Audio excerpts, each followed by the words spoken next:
Hi guys, this is Namcraft and welcome to the season Starcraft English commentary. We're back with KCM 2025. This is gonna be season 5 week 2 and this is the fourth set in the series. Terran versus Zerg. Queen versus JYJ is gonna be the name of the game here. The map is gonna be Pantheon. 4-player map, and it looks like Queen is gonna be located at the top right in the red color. JYJ is going to be located at the bottom right in the blue color. Let me just quickly show you the map stats and the map photo here. This is going to be Pantheon, as you can see, grayish map. And for Zerg player on this map, they enjoy a 39.8% win rate. So they have two terrible maps, Minstrel and Pantheon, and they were both played against Terran, and that's really bad luck. But yeah, so JYJ and Queen, what can we say about them these days? I guess not so much. I mean, JYJ is practically not really playing that much StarCraft, and Queen, he's lost his desire, he's lost his drive, he's lost his determination. By the way, speaking about determination, I would tell you a very funny story. Maybe I told it already, I'm not so sure, but I was participating in an interview event last weekend. So basically, it's like this organization called the American Chamber of Commerce and Industry. They have some funds, and they use it to issue scholarships for university students. If they want to do, some kind of internships or some kind of, I don't know, graduate studies or whatever. And they are giving around, I think around like 40 scholarships per year.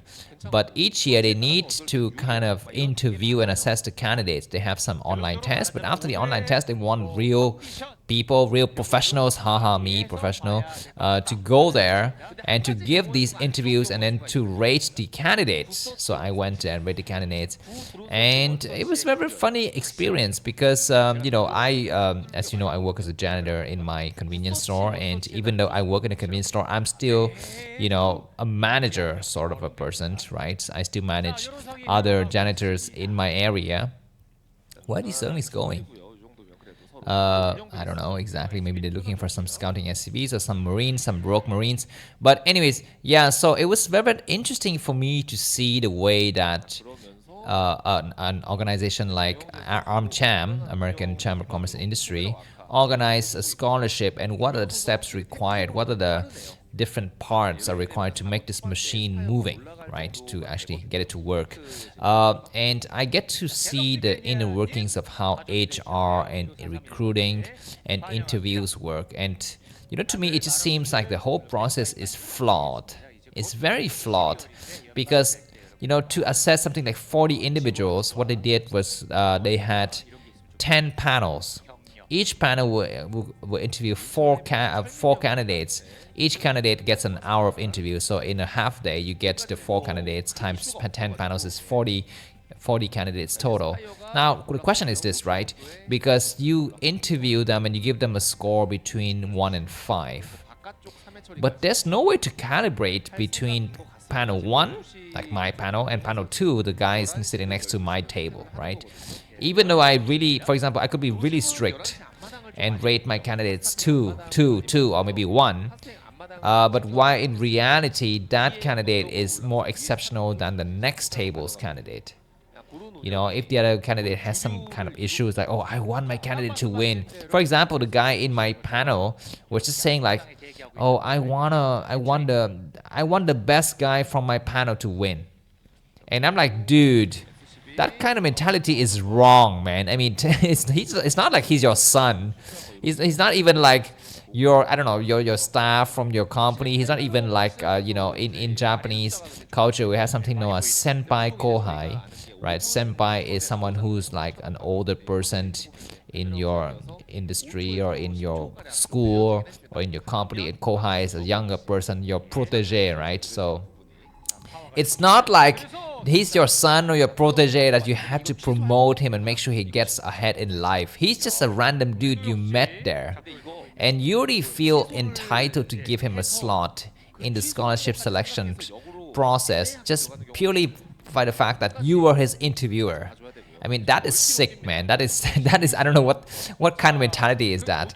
But anyways, I just, the entire process to me was flawed, very flawed. So I feel very unfortunate. But one more thing I want to tell you guys about that whole process. I met this incredible young man. He did not get selected for the interview, but he was incredible for the following reasons. He walks in and he was like so cheerful. He's like, "Hey, what's up, guys?" Whereas the other guys are just like bowing, like very, very shy, very, I don't know, reserved. He just comes and says, "You know what? Very nice to meet you. How are you guys doing today?" Who is like basically me in terms of characters. Like, he was not afraid of crap. He was like, "You know what? I'm gonna just have some fun today." And he brought with him like 20 pieces of paper, and they were all screenshots or printouts of all of his achievements, basically. And he was like, I was in this scholarship, I won this competition, I was in Singapore for 2 weeks, and this is what I did, this is what my teacher wrote about me, blah blah blah. And he was just showing everything in color printing, and his CV was laminated. Like, who laminates a CV, man? I mean, okay, when you come to the interview, if you bring your CV, that's a plus, but you laminate your CV and you have it in color. That's insane. That's like next level. Anyways, if you laminate your CV in an interview, please let me know, because I think that's just insane. But anyways, you are entitled to feeling good, I guess, because that is also a sign that you're over preparing for your interview. But this is his problem, and this is maybe the reason why my co-evaluators did not like him, because he was so cheerful that it kind of reminded my co-evaluators of everything that they're not, right? He was so confident, so cheerful, so happy, and that turned out to be a signal of arrogance, right? And in the end, the evaluation scores for my panel was like, he was too arrogant, he was too full of himself, blah blah blah. But it may be true. It may be true. I think there's some truth to that. What is happening exactly here? Queen's busting things left and right, with JYJ coming up with a huge counterattack. This bunker's got nothing inside. SC is gonna try to repair it, but the front attack will kill Queen outright. There's gonna be how many seconds? 4 seconds? Oh, he'll be fine. He'll be fine. He'll be fine. So I would just get back with my story. So basically, in this particular question, and the question was, do you have any stories to tell that demonstrate communication issues that you had, or like some kind of problems that you had with communication and you failed in some regards? And the guy's response was, no, every time I talked with anybody, it's just pure joy. I mean, like, how arrogant can you get, right? But he really meant it. I mean, if you look at his eyes, they were sparkling like that map Sparkle on Starcraft, or they were sparkling like the eyes of the Archon, where the two hyperplayers morphed together. I mean, they were that bright and that fearsome and that intrepid. So anyways, and we had to give him a hint, like, okay, but the objective is to see where you can improve. So could you tell me some communications issue you had? And he was like, no, don't have any communication issues. And he was the only person to ask us for our name cards after the event was over, and he was the only person, well, I guess it makes sense because he was the only guy with a name card, but he was also the only person to write us personal thank you notes. And actually, he did it after the interview process was over. He did it after knowing that he was rejected. That is next level just kindness. I've never seen anyone so kind to send some thank you notes to just random interviewers who have absolutely no relation to you and no impact after the event to which you participated has been showing to be a botch, right? A botch event. That is some next level. What's exactly happening in this game? I'm not so sure exactly. We're at the 10-minute mark of the game, and Queen is running left and right, but he's lost a hatchery. Maybe not. No, he saves it. And once again, we have the similar situation to the first game between Gegbo and Royal. That hatchery is saved, but for how long? Queen is gonna snipe the Valk. Why doesn't he just attack and kill the Valk? The Valk was right there. But anyways, yeah, there's gonna be more attacks happening soon. So back to my story. I guess I'll just wrap up my story now. But my point is, it's very, very easy and normal for kids these days. I guess I would call them kids because I'm old, right? To develop skills like communication skills, English skills, analytical skills, leadership skills. But it's very hard to have drive. to have a sense of determination, to have a sense of purpose in your life, to wake up every day and to tell yourself, wow, today's gonna be an amazing day. I will have so much fun talking, communicating, interacting, analyzing things, communicating. I guess I said that already. And all of these things just bring pure bliss to me. Like who has that kind of positivity in their lives? Maybe like Elon Musk, I don't know, or maybe Jack Ma, because if you have those kind of positivities, you are already halfway through the battle. The other battles is to actually develop skills, and skills are easy. Skills are the easy part, but having determination and the right sense of personal integrity and a purpose for your life, that is so hard, and I really commend him for that. Anyways, back to this game now for good. I apologize. If you want to buy me a coffee because I talk too much, please feel free to do so. The link to that is going to be in the video description. Looks like Queen is busting things open left and right, but he's down a base. He's down a base. So the next attack from JYJ with the science vessel will be something, I'm not so sure, but anyways, looks like there's going to be some lurkers coming up. These mutuals are very damaged. Do we have a starport? I don't think I saw the starport. I don't think so, but these lurkers, are they going to be stop lurkers or are they going to be moving lurkers? For the timing, they're moving lurkers. Yeah, looks like there's going to be just... Okay, why am I saying it's a starport? For sure it's a starport. What I mean is, was there any science facility? I think, I see not. Anyways, lurkers going to come in here. Do we have a scanner? We have a scanner, but Marine's going to be falling left and right. Where's the reinforcement? He needs to attack now. The lurkers can unburrow now, maybe. No, they're not unburrowing. Mutu's going to try to snipe.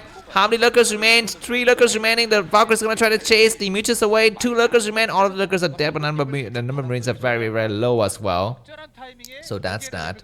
And Queen needs to think about the next move because he's lost a lot of stuff. He busted open a bunker and some supply depots, but there's gonna be a drop. And this drop might be very unsuspected here because we don't have scourges. We don't have that many scourges because there are not many Valkyries to begin with.